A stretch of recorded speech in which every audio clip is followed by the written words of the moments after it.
Hey, you're listening to Don't Mix In. I'm Dr. Vivian Rodriguez, an educational psychologist, blogger, educator, and coach who loves to talk about style, life, creating, and mental health.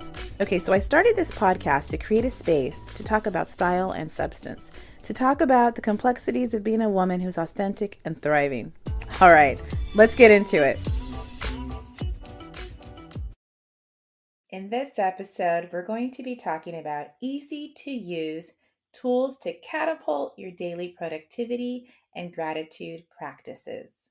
Productivity and gratitude, I feel like these are two things that if you have these going, you can be unstoppable. So I think productivity is just making sure you're efficient with your time and you just like prioritize what you focus on and you're in alignment, right? And now I think that alignment, though, the way to get to that is having a daily habit of gratitude. So I have a couple different tools that I'm going to talk about here to help you with your productivity and at the same time get you into an attitude of gratitude on the daily. So you like Amazon, but you don't know what styles to get? Go ahead and check out my Amazon Live. I'm an A-list creator, which means I do a lot of lives and people like them. So go ahead and head over to the show notes for this episode to go and join the live. And don't forget to follow me on Amazon. And then keep in mind, as an Amazon associate, I do earn from qualified purchases and all opinions are my own. And I'll see you guys around. Hey, I know you guys do not have a ton of time to just be scrolling through social media. You got better things to do, right? So that's why I revamped and relaunched my Fave Finds newsletter. And what I did is, it's kind of in case you missed it. So I scour through the internet to find some styles for midsize and curves. And I also add just some different podcast episodes or books that I'm into lately, just some good stuff for your email inbox. So go ahead and head over to the show notes for this episode to sign up for my Fave Finds. And don't worry, I'm not going to spam your email inbox. It'll be some good stuff.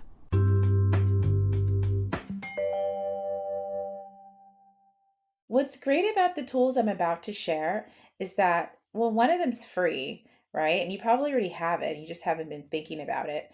And then the other couple ones are not expensive and they're just a good way to kind of get into some good daily habits.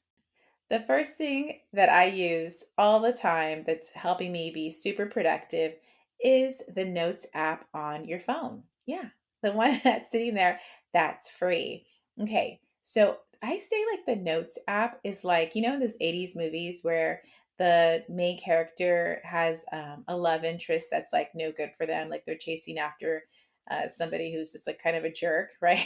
And then all along, the best friend is sitting there and is the right one for them. And, you know, life could be so much better. So that's the Notes app. The Notes app is like that best friend who's been sitting around there and waiting for you to discover her or him, you know? So that's the Notes app. Anyway, so let me tell you why. So the first thing I think that's awesome about this little feature on your iPhone and what I use it for is capturing thoughts. So think about those moments that you have like some kind of brilliant idea. You're taking a shower, you're washing dishes, you're just doing something else. And you are like, oh, that would be great. And then when, you know, later on, you're like, what was that idea? And you forgot it. And it's just kind of gone. It was fleeting and it's gone. So what you can do is you can put it in your notes app. So you can put different thoughts there. And I just put like quick ideas that I want to expand on later. I might kind of jot down some short phrases. Then I'm able to use it to create a blog post, a caption, kind of, you know, a project or something I want to do at home. And I'm just trying to capture that creativity when it strikes so that I don't lose it and I have it there in like a bank of ideas and things to do. What I really like about doing this is that I can have some different ideas. I can go back to my notes app and then I can like flesh out these ideas. Like I can look at how do I want to, you know, kind of work through them, use them or whatever, and kind of get back into a flow. The other thing that I use the Notes app for is high frequency information that's easy to access. So maybe it's my measurements for shopping. Maybe it's a URL that I give out often, in an email. Maybe it's just like some kind of information I'm always like, where is that? And I just have it there. So that's, I feel like, really saves time. So I'm not looking through a bunch of different things. I might even like screenshot something that I need to remember and then put it into the Notes app. All right. One of the game changing features for me on the Notes app is the speech to text. So I could use the speech to text while I'm getting ready for, my day, like putting makeup on. Maybe I'm just kind of doing something in my car and I just turn the radio off and put the speech to text on so I can talk through something. It's just capturing any ideas you've been considering. So, what I do is I will kind of like just, talk through an idea and then it'll create the text for me with that feature. So, what I do though after that is I just kind of pause every few phrases though and look at it to edit it. That's the only thing I think you need to think about. Just make sure you clean up what the it's kind of recording. Sometimes it's going to look like gibberish and that's not helpful. Also, you want to like make some spaces to break up the with the text so that it's not a stream of consciousness. And finally, you want to enunciate really clearly so it's going to make it easier for it to truly capture what you're saying. So I've used the speech to text feature to create like the last few episodes and blog posts. I have just used the speech to text app to kind of think through some ideas and get the copy because I was finding like it was harder to kind of sit down and think of what I want to, put out there. And then I just take some of it out and structure it a little bit, just edit. But it's been helping to get out a lot more information and content. And you know what I like too? When I do the speech to text, the writing will seem a bit more natural, right? It could because it's from me just talking. So I feel like that's also a nice kind of little bonus with the Notes app speech to text feature. The last thing I do after I have the speech to text kind of info in my Notes app, I will go and airdrop it to my computer or I'm going to put it in a Google Doc. I just, kind of move it around and then I'm able to put it out as content. Okay, the other two tools, they're very related, they're very similar, and this has definitely helped me become more productive, but also kind of get like lean into being more into a space of gratitude. And what I'm talking about are journals. I have a journal that's a gratitude journal, and I have another one that's a daily planner with a little dash of gratitude in it. Both are from the productivity store. And it's so funny. I just got the gratitude journal off Amazon. I was just looking for a new journal and I saw this one. I'm like, oh, this is cool. And as I started using it, I realized it had a lot of more features that I didn't even notice when I was ordering it. So let's get into why I like them. Okay, so with the gratitude journal, it's like a combination of a journal, some prompts for reflection, and it also has a feature or a section, I should say, for habit tracking. So I really, really like that. And it also just has like kind of like where you can review the day, but also for the week. Okay, so let's get into it. I've been using this gratitude journal for 6 months. I'm nearing the end where I have to reorder another one. So I feel like I'm pretty well versed in the different sections and features of this journal. And I use it on the daily. So I have my morning routine that I've talked about in other episodes. I get up between 4:30 and 5:30 a.m. I know it sounds crazy, but it works for me. And I will read a couple books.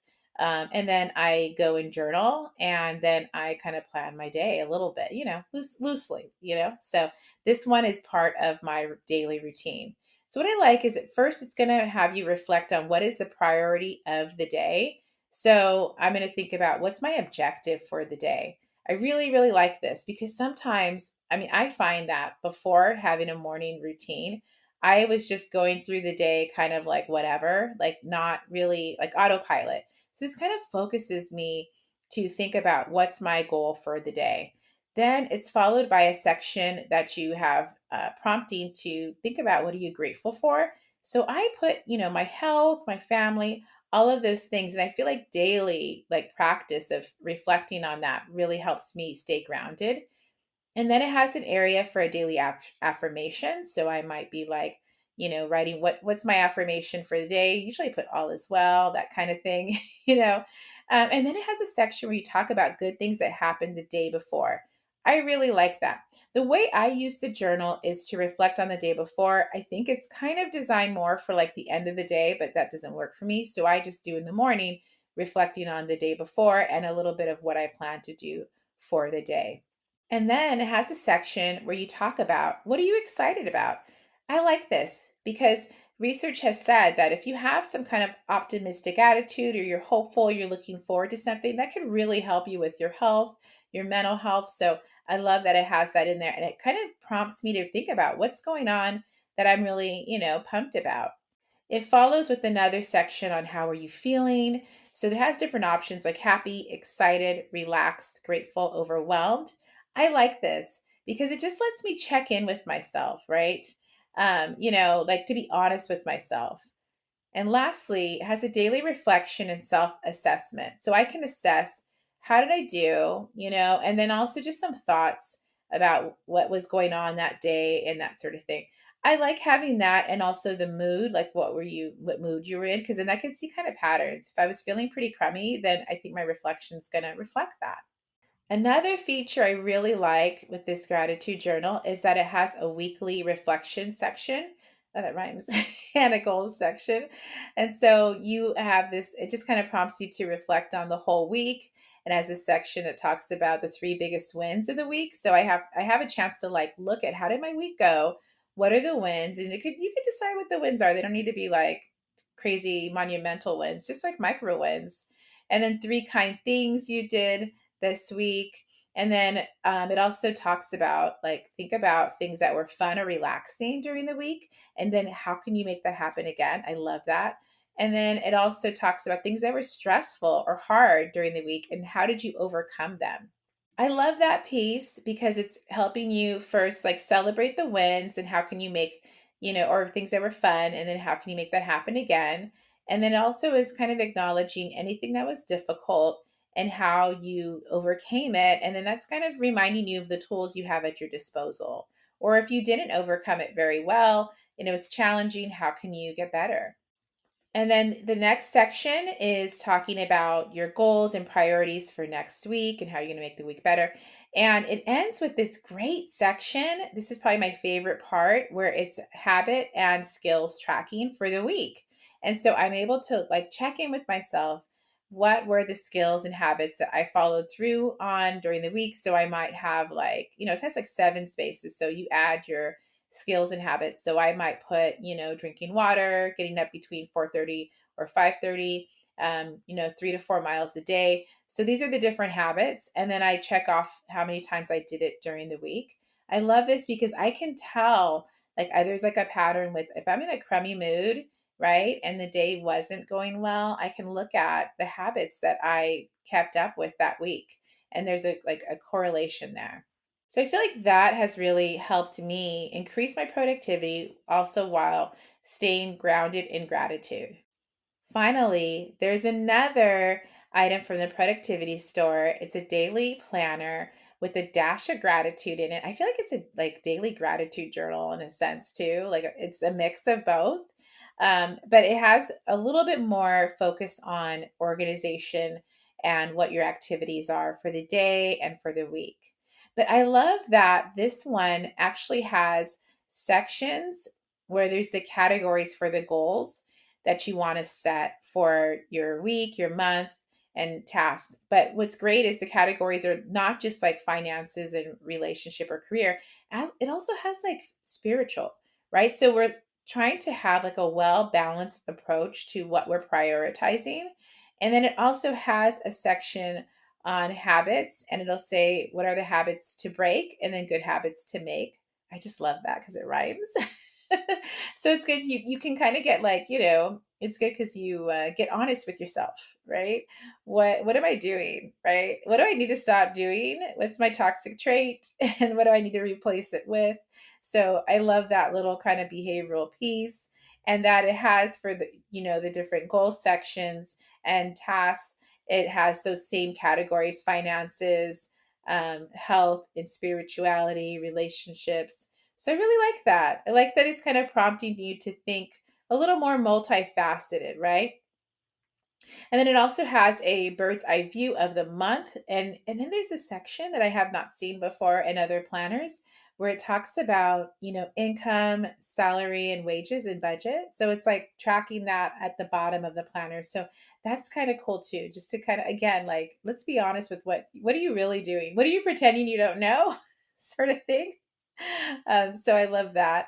And then they have a section that's also kind of a, reflection of like what's your greatest accomplishment today, how you're going to make tomorrow better, kind of the same vibe as the gratitude journal.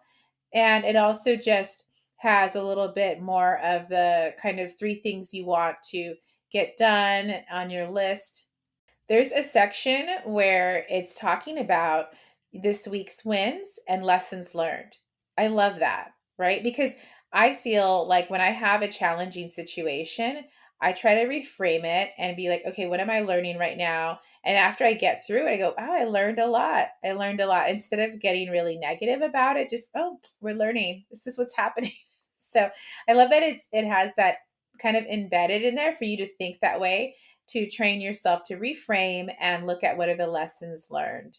So that is the journal and planner that I've been using that I feel like has really helped me get, my productivity up, but also just get more in the habit of gratitude. And the Notes app has helped me just be able to generate more content and to get more focused as well. All right, there you have it. Those are easy to use tools to catapult your daily productivity and gratitude practices.